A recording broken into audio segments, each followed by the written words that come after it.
నాశం. కాబట్టి వినాశాయకి చెప్పుకుంటాం. మూడవది ధర్మ సంస్థాపనార్థాయ. ధర్మ స్థాపనం కాదు, సంస్థాపనం. స్థాపనం అంటే నిలబెట్టుట. అది వ్యాసుడు చేశారు, పరాశరులు చేశారు, అనేక మంది ఋషులు చేశారు. వారందరూ ధర్మ స్థాపనము చేశారు. కానీ భగవానుడు ఏం చేయడానికి వచ్చాడు? ధర్మ సంస్థాపనమునకు వచ్చాడు. సంస్థాపనం అంటే ఏమి? ధర్మం అంటే సుఖమునకు సాధనము అని సంస్కృతంలో అర్థము. ధర్మం అనగా సుఖమునకు సాధనము. ఎక్కడ సుఖమునకు సాధనము? ఈ శరీరముతో ఈ జన్మలో, వేరొక శరీరముతో పై జన్మలో, వేరొక శరీరముతో పైలోకములలో పొందేదాని సుఖమునకు సుఖమనే పేరు.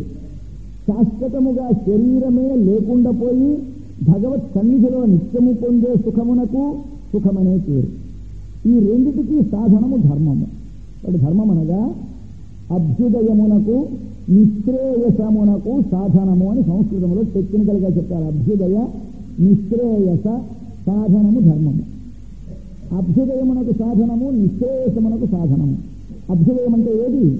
ఈ శరీరముతో ఈ లోకములో పొందే సుఖమునకు అభ్యుదయమని పేరు. మీకు సర్వాభ్యుదయములు కలగాలి. ఇంకా అర్థం ఇక్కడ లేదు. పై లోకములో, పై జన్మలో వీటికంటే అభ్యుదయమని పేరు. అసలు శరీరమే లేకుండా శాశ్వతముగా భగవంతునితో నిత్య సాన్నిధ్యమును పొంది నిత్యానందమును అనుభవించడానికి అపవర్గము అని పేరు.